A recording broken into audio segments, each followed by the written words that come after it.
আসসালামু আলাইকুম রহমতুল্লাহি ওবরকাতুহু। সম্মানিত দর্শক, আজকে যে শিরোনামটি নির্ধারণ করেছি, ঠিক এরকম একটা শিরোনামে আমি লিখেছিলাম, নয়াদিগন্ত অথবা বাংলাদেশ প্রতিদিনে শেখ হাসিনার জমানাতে। অর্থাৎ শেখ হাসিনাকে একদিন এই বাংলাদেশ ছাড়তে হবে এবং ছাড়ার ক্ষেত্রে বা ক্ষমতা ত্যাগের ক্ষেত্রে তার যে ঝুঁকিসমূহ কী আছে, সেই বিষয়গুলো নিয়ে খোলামেলা একটা সম্পাদকীয় লিখেছিলাম এবং সেখানে যেটি বলেছিলাম সেই কথাটা আবার এই সময়টিতে আমার কাছে এসে মনে হলো যে সেটা নিয়ে আবার পুনরায় আলোচনা করার দরকার আছে। কেন দরকার আছে সেটা বলছি। সেটি হলো যুদ্ধের একটা অন্যতম কৌশল হলো পালানো এবং অনেক বিখ্যাত যোদ্ধা সময়ের প্রয়োজনে তারা যতটা না যুদ্ধ করেছেন, বেশিরভাগ ক্ষেত্রে তারা পালিয়েছেন এবং পালিয়ে তারা শক্তি সঞ্চয় করেছেন এবং ক্রমাগতভাবে তাদের সেই পলায়নপর যে মনোবৃত্তি এবং কৌশল, সেই কৌশলের পেছনে ছুটে অনেক বড় রাজা, বাদশা তাদের ক্ষমতা তারা শেষ করে ফেলেছে। তো এজন্য যারাই ক্ষমতায় আছেন, আসবেন বা গেছেন, তারা যদি পালানোর বিষয়ে তাদের অভিজ্ঞতা, তাদের লেখাপড়া, তাদের কৌশল, তাদের করণীয়, এসব বিষয়ে তাদের যদি প্রস্তুতি থাকে, তাহলে সকলের জন্য কল্যাণকর হয় এবং ক্ষয়ক্ষতি তুলনামূলকভাবে কম হয়। আগে উদাহরণ দিই, যেমন শেরশাহ। শেরশাহের সঙ্গে যুদ্ধ হলো মুঘল সম্রাট হুমায়ুনের। বহুদিন ধরে সে যুদ্ধ। তো এখন শেরশাহ একজন গেরিলা নেতা এবং সাকল্যে তার 1000 তার সেই যাকে বলা হয় সৈন্য ছিল। তো সেই সৈন্য নিয়ে তিনি প্রবল পরাক্রান্ত মুঘল বাহিনীকে নাস্তানাবুদ তিনি করিয়েছিলেন। এর কারণ হলো তিনি চমৎকারভাবে পালাতে শিখেছিলেন। অর্থাৎ যুদ্ধের প্রলোভন দেখিয়ে বা যুদ্ধের জন্য সম্রাট হুমায়ুনকে উত্তেজিত করে তিনি তাকে জায়গা এবং বেজায়গায় নিয়ে এসেছিলেন। যেমন একবার বাংলায় তিনি আনলেন এবং তিনি হুমায়ুনকে এতটা উত্তেজিত করলেন যে হুমায়ুন ভুলে গেল বাংলার প্রকৃতি, পরিবেশ এবং আবহাওয়া। তো তিনি সেই শেরশাহকে আক্রমণ করার জন্য বাংলায় এলেন এবং আসার পরেই শুরু হলো বর্ষাকাল। চারিদিকে থই থই পানি, অঢেল পানি এবং সেই প্রকৃতির খপ্পরে ফেলে পলাতক শেরশাহ তিনি বের হয়ে এলেন এবং ছোট্ট একটি যুদ্ধে তিনি মুঘল বাহিনীকে পরাজিত করলেন, চৌসার যুদ্ধে। এবং হুমায়ুন এতটা বিপদে পড়লেন, বলতে গেলে তিনি সেই একজন ভিস্তুওয়ালা, তার কারণে তিনি প্রাণে বেঁচে গেলেন। তিনি নদীতে ঝাঁপ দিলেন, প্রচণ্ড খরস্রোতা নদী। তো তার সেই সাঁতারের সামর্থ্য ছিল না, তিনি সাঁতার জানতেন। কিন্তু ভিস্তিওয়ালা তার এই দুরবস্থা দেখে তার যে মশকটি তিনি দিয়ে দিলেন চামড়ার তৈরি এবং সেটাকে ফুলিয়ে তিনি নদী পার হয়ে পরে তিনি দিল্লিতে ফিরে গেলেন। এরকম আমি অসংখ্য উদাহরণ দিতে পারি, যারা কেবলই মাত্র পালিয়ে শক্তি সঞ্চয় করে আবার প্রবল পরাক্রান্ত বাহিনীর সম্মুখে তারা হাজির হয়েছে। মুসলিম বীর খালিদ বিন ওয়ালিদের যে যুগান্তকারী যুদ্ধগুলো, বিশেষ করে রোমান সম্রাটের বিরুদ্ধে এবং পার্সিয়ান সম্রাটদের বিরুদ্ধে, এই পুরো যুদ্ধটাই ছিল গেরিলা কেন্দ্রিক। তিনি চমৎকারভাবে পশ্চাৎ অপসারণ করতে পেরেছেন, পালাতে পেরেছেন, আবার দ্বিগুণ গতি নিয়ে তিনি ফিরতে পেরেছেন।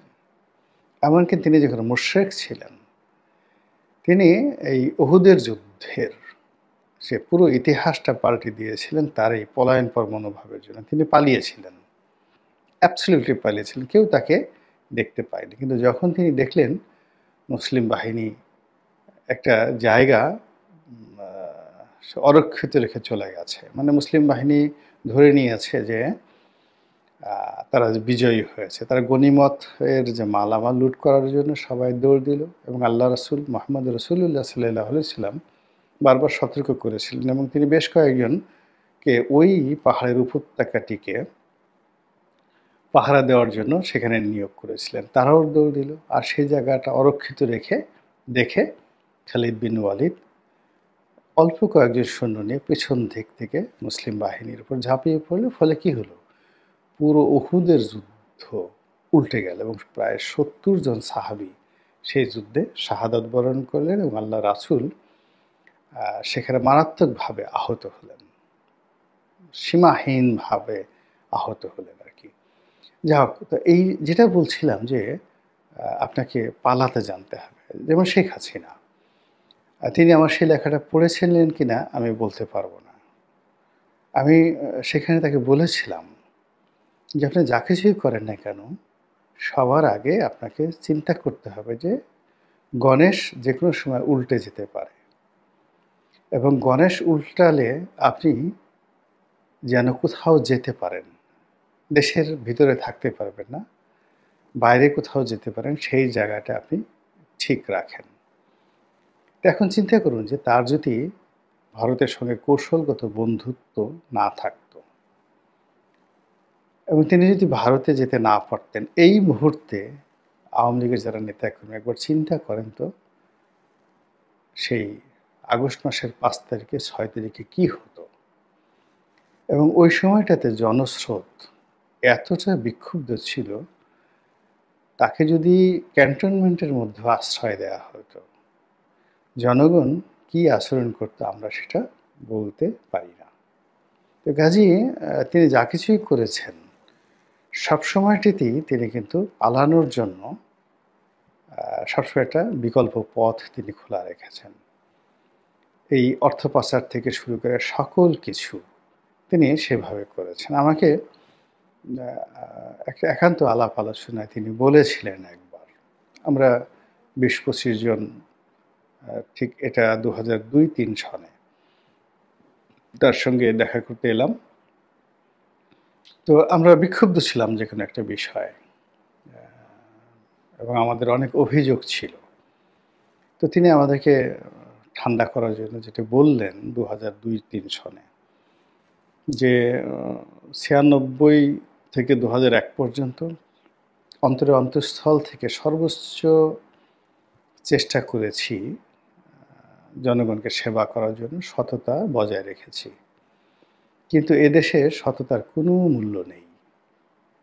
ক্ষমতা হারানোর পর ২০০১ সনের দিকে সামান্য কিছু টাকার জন্য একটা রাজনৈতিক প্রোগ্রাম করতে পারিনি।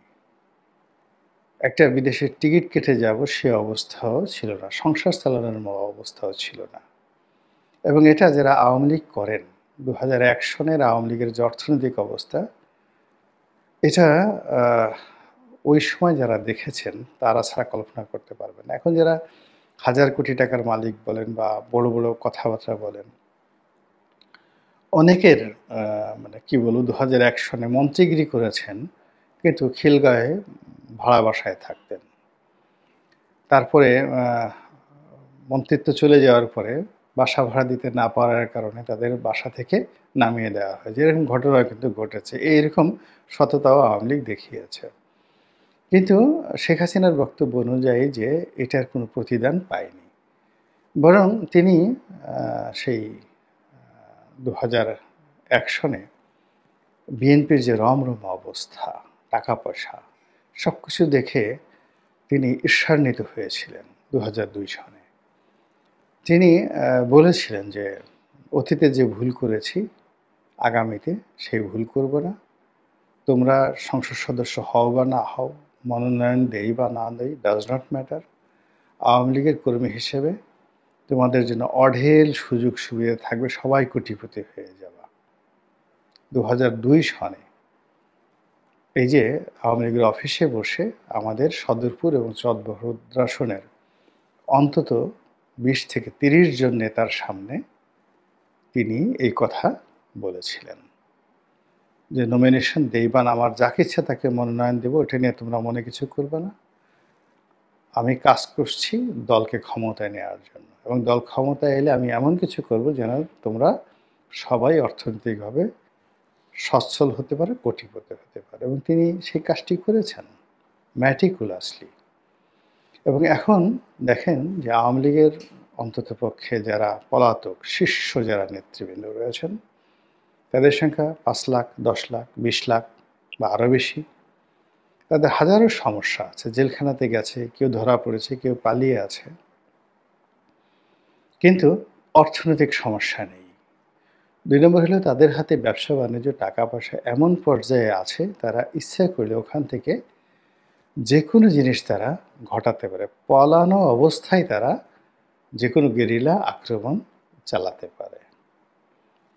তো কাজেই এই যে আওয়ামী লীগ যে শিক্ষাটা নিয়েছে ২০০২ সনে, আবার তারা যেটা ২০০৮ থেকে শুরু করে একেবারে ২৪ পর্যন্ত যেটা প্র্যাকটিস করেছে, এটি বর্তমানে যারা আছেন তারা কিভাবে এটাকে নিয়ে চিন্তা করছেন, কিংবা আগামীতে যারা আসবেন তারা কিভাবে চিন্তা করছেন, কিভাবে তারা পালাবেন। ধরুন বাংলাদেশ যখন খুব বিপত্তিকর অবস্থায় পড়ল বিএনপি, তখন তো তারেক রহমান সাহেব যদি ইংল্যান্ডে না যেতেন, তার যদি সেই ধরনের রিলেশন না থাকতো, কিংবা পাকিস্তানের নওয়াজ শরীফকে যদি সংযুক্ত আরব আমিরাত কিংবা সৌদি আরব তাদেরকে আশ্রয় না দিত, বেনজির ভুট্টোকে যদি আশ্রয় না দিত দুবাই, তাহলে আজকের যে রাজনীতি, তাদের ফিরে আসা, এই যে এখন শাহবাজ শরীফ, বিলাল ভুট্টোর যে রাজনৈতিক বন্ধুত্ব, এটিতে তারা প্রাণেই বেঁচে থাকতেন না। তো এই কাজ করার জন্য কি হলো দেখুন, এই যে মিস্টার 10% আসিফ আলী জারদারি বলা হতো, অনেক টাকা পয়সা চুরি করেছেন, থিপ অফ বাগদাদ বলে তাকে ঘৃণা করা হতো, কিন্তু দেখেন তারাই কিন্তু এখন পাকিস্তানের শাসন চালাচ্ছেন। তো রাজনীতিতে আমরা অনেক নীতি কথা বলতে পারি, এগুলো বই পুস্তকে লেখা থাকে, অনেক দার্শনিক বক্তব্যে সেগুলি স্থান পায়, কিন্তু যারা রাজনীতি করেন, পাকা পলিটিশিয়ান, ঝানু পলিটিশিয়ান, সবাই আওরঙ্গজেব নন। তাদেরকে চাণক্য নীতি অনুসরণ করতে হয়, তাদেরকে শেরশাহের নীতি অবলম্বন করতে হয়, তাদেরকে আরও অনেক জটিল কুটিল বিষয় মাথায় রাখতে হয়, এবং সেটা যদি না রাখেন তাহলে তারা নিজেরা যেভাবে বিপদে পড়েন, আগামীতে সেভাবে তারা পুরো দেশ এবং জাতিকে বিপদে ফেলে দেন। তো যেটা বলছিলাম যে এখন যারা আছেন বা ভবিষ্যতে যারা আছেন, কোনো কারণে যদি গণেশ উল্টে যায়, শেখ হাসিনাকে আশ্রয় দিয়েছে ভারত, জনাব তারেক রহমান সাহেবকে আশ্রয় দিয়েছে যুক্তরাজ্য, ইংল্যান্ড। আচ্ছা, এখন যারা আছেন তাদেরকে কারা আশ্রয় দিবেন? আসিফ নজরুলকে কে আশ্রয় দিবেন? কথার কথা। ইউনূস সাহেবকে কি আমেরিকা আশ্রয় দিবে? ডোনাল্ড ট্রাম্পের আশ্রয় দিবে? তাহলে বিকল্প কি? সেই বিকল্প কি? এটা কোনো বিকল্প নেই। মানে আপনি যখনই রাজনীতির একটা অঙ্গনে ঢুকে পড়বেন, প্রথমত আপনাকে ধরে নিতে হবে যে এটা ওয়ান ওয়ে ট্রাফিক। এখানে যেহেতু আপনি একবার ঢুকেছেন, এখান থেকে আর আপনি ফেরত যেতে পারবেন না। ২ নম্বর হলো যে আমাদের দেশে যে তত্ত্বাবধায়ক সরকারের যে থিওরিটি এসেছে, এটি ২ বার শুধু ভালো মতো কাজ করেছে। জাস্টিস শাহাবুদ্দিন এবং বিচারপতি হাবিবুর রহমান সাহেবের সময়টিতে। কিন্তু লতিফুর রহমান সাহেব থেকে শুরু হয়েছে এটার অধঃপতন। এবং এই সময়টিতে দেখুন যারা এই 111 থেকে শুরু করে বিভিন্ন সময়টিতে শাসনকর্মের সাথে সংযুক্ত হয়েছেন অরাজনৈতিক ব্যক্তিত্ব, তারা সবাই কিন্তু দেশ ছাড়া হয়েছেন, বিপদ এবং বিপত্তিতে পড়েছেন এবং এ সমাজ তাদেরকে আর কখনোই গ্রহণ করেনি। কখনো গ্রহণ করেনি। এবং বিশেষ করে যারা পেশাজীবী, সাংবাদিক, চিকিৎসক, তারপরে ব্যবসায়ী, এরা যখন রাজনীতিতে আসেন, রাজনীতির সিন্ডিকেশনে চলে আসেন, আল্টিমেটলি তারা কিন্তু ব্যবসা-বাণিজ্য দেউলিয়া হয়ে যায়। আপনি আওয়ামী লীগ জমানাতে চিন্তা করেন, এস আলমের এই চুরি-চামারির দরকার ছিল না। সে আওয়ামী লীগের আসার আগে বেশ ভালো ব্যবসা করত এবং জেনুইনলি তার অনেক টাকা-পয়সা ছিল। কিন্তু যেই মুহূর্তে এই সিন্ডিকেটের মধ্যে তিনি পড়ে গেলেন, তার সবকিছু কিন্তু গেছে। এই যে বাংলাদেশি ইউনাইটেড গ্রুপ, বিভিন্ন সময় আওয়ামী লীগের দালালি করার চেষ্টা করেছে,